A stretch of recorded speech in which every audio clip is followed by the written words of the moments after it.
നെയ്യാറ്റിൻകര ഗോപൻ സ്വാമിയുടെ പോസ്റ്റ്മോർട്ടം നടപടികൾ പുരോഗമിക്കുന്നു. ഇൻക്വസ്റ്റ് പൂർത്തിയായി. മകൻ സനന്ദൻ സാക്ഷ്യപത്രം ഒപ്പിട്ട് നൽകി. പോലീസ് സർജന്മാരായ മനോജൻ, ശൈലജ എന്നിവരുടെ നേതൃത്വത്തിലുള്ള 8-അംഗ സംഘമാണ് പോസ്റ്റ്മോർട്ടം നടത്തുന്നത്. മെഡിക്കൽ കോളേജിൽ നിന്ന് പ്രജിത്ത് മോഹനൻ ചേരുന്നുണ്ട്. പ്രജിത്ത്, പോസ്റ്റ്മോർട്ടം പുരോഗമിക്കുകയാണെന്ന് മനസ്സിലാക്കാൻ സാധിക്കുന്നുണ്ട്.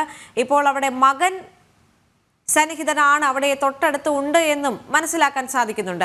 ഇതോടൊപ്പം തന്നെ ഈ പോസ്റ്റ്മോർട്ടം കഴിഞ്ഞതിന് ശേഷം കുടുംബാംഗങ്ങൾ മൃതദേഹം ഏറ്റുവാങ്ങിയില്ലെങ്കിൽ മോർച്ചറിയിൽ തന്നെ സൂക്ഷിക്കും എന്നിങ്ങനെ ചില വിവരങ്ങൾ കൂടി ഈ ഒരു ഘട്ടത്തിൽ പുറത്തേക്ക് വന്നിരുന്നു. പോസ്റ്റ്മോർട്ടം കഴിഞ്ഞാൽ ഉടൻ തന്നെ മൃതദേഹം വീട്ടുകാർക്ക് വിട്ടു നൽകുമെന്നും അറിയാൻ സാധിക്കുന്നുണ്ട്. പക്ഷേ ഇനി വരുന്ന മണിക്കൂറുകൾ പോസ്റ്റ്മോർട്ടം റിപ്പോർട്ട് പുറത്തേക്ക് വരുമ്പോൾ അതിലെന്താണ് എന്നത് തന്നെയാണ് കേരളം ഉറ്റുനോക്കുന്നത്. കാരണം ഗോപൻ സ്വാമിയുടെ മരണം എങ്ങനെ സംഭവിച്ചു എന്നത് തന്നെയാണ് ഏറ്റവും പ്രധാനപ്പെട്ട കാര്യം. ഇനി വരുന്ന മണിക്കൂറുകൾ കുടുംബാംഗങ്ങൾക്ക് അതിനിർണായകം തന്നെയല്ലേ?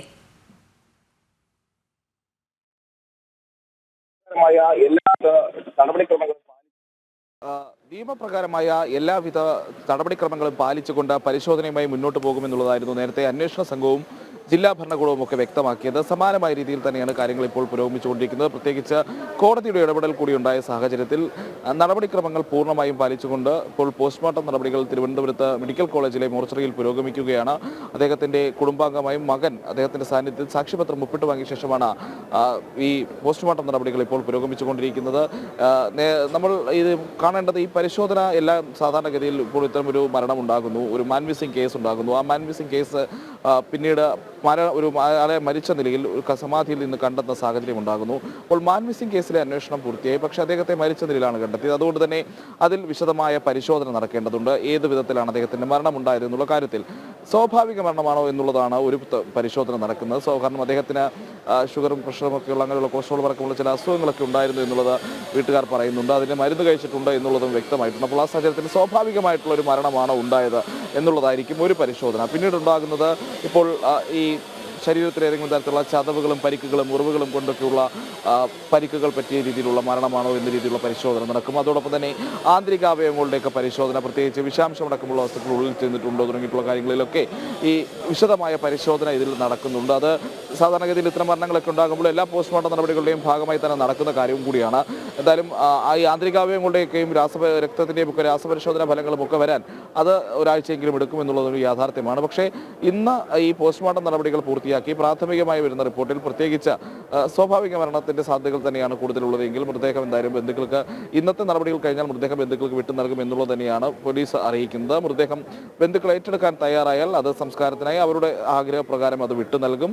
അതേസമയം ഏറ്റെടുക്കാൻ തയ്യാറായില്ലെങ്കിൽ അത് മോർച്ചറിയിലേക്ക് മാറ്റുമെന്നുള്ളതുമാണ് പോലീസ് സ്വീകരിക്കുന്ന ഒരു നയം. പക്ഷേ ഇക്കാര്യത്തിൽ വീട്ടുകാരുടെ നിലപാട് പൂർണ്ണമായും നമുക്ക് ഈ ഘട്ടത്തിൽ വ്യക്തമായിട്ടില്ല എന്നുള്ളൊരു പ്രശ്നമുണ്ട്. കാരണം സ്വാഭാവിക മരണമാണ് എന്ന് കണ്ടെത്തി കഴിഞ്ഞാൽ അവർ ആചാരപ്രകാരം എല്ലാ നടപടിക്രമങ്ങളും പൂർത്തിയാക്കി തങ്ങൾ സമാധി ഇരുത്തിയതാണെന്ന് അവകാശപ്പെടുന്ന ഒരു സാഹചര്യത്തിൽ അവിടെ ഉണ്ടായത് ആ സമാധി പൊളിക്കുന്ന ഒരു സാഹചര്യമാണ്. അപ്പോൾ മറ്റ് പ്രശ്നങ്ങളില്ല എങ്കിൽ ഈ സമാധി പൊളിക്കാനുള്ള സാഹചര്യത്തിൽ അവർ ചോദ്യം ചെയ്യാനുള്ള എല്ലാ സാധ്യതകളും നിലനിൽക്കുന്നുണ്ട്. കുടുംബം നേരത്തെ തന്നെ ഈ നടപടികൾക്കെതിരെ വലിയ രീതിയിലുള്ള പ്രതിഷേധിച്ച സാഹചര്യം കൂടി നമ്മൾ ഓർക്കേണ്ടതുണ്ട്. ആ കല്ലറയ്ക്ക് മുന്നിൽ കുത്തിയിരുന്നാണ് അവർ പ്രതിഷേധിച്ചത്.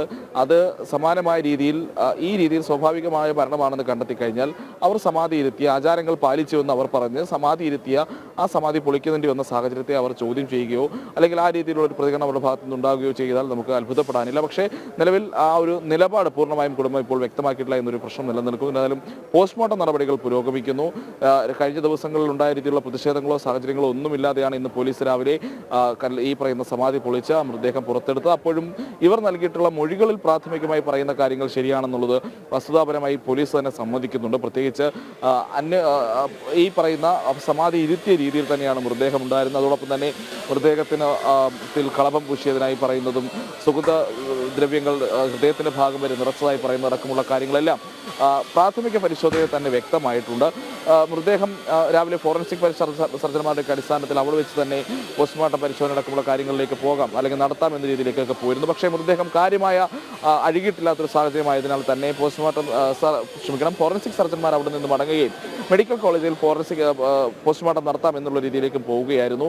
എന്തായാലും ഇപ്പോൾ നടപടിക്രമങ്ങൾ പുരോഗമിച്ചുകൊണ്ടിരിക്കുന്നു. ഇനി അറിയാനുള്ളത് ഈ റിപ്പോർട്ടാണ്. ഈ പോസ്റ്റ്മോർട്ടം നടപടികൾ എന്തായാലും ഒരല്പസമയത്തിനുള്ളിൽ തന്നെ, ഒരു അരമണിക്കൂറിനുള്ളിൽ തന്നെ അവസാനിക്കാനുള്ള സാധ്യതയാണ് ഇപ്പോൾ കാണുന്നത്. അതിനുശേഷം മൃതദേഹം ബന്ധുക്കൾക്ക് വിട്ടു നൽകുന്ന സാഹചര്യമായിരിക്കും ഉണ്ടാകും. എന്തായാലും ഇതിലെ പ്രാഥമികമായ കണ്ടെത്തലുകളാണ് ഏറ്റവും ശ്രദ്ധേയമാകുന്നത്. കുടുംബത്തിനും നിർണായകമാണ്. അതോടൊപ്പം തന്നെ കുടുംബത്തിനെതിരെ പ്രതിഷേധിച്ചവർക്കും ജില്ലാ ഭരണകൂടത്തിനും ഒക്കെ ഈ സാഹചര്യത്തിൽ അത് ഏറെ നിർണായകവുമാണ്.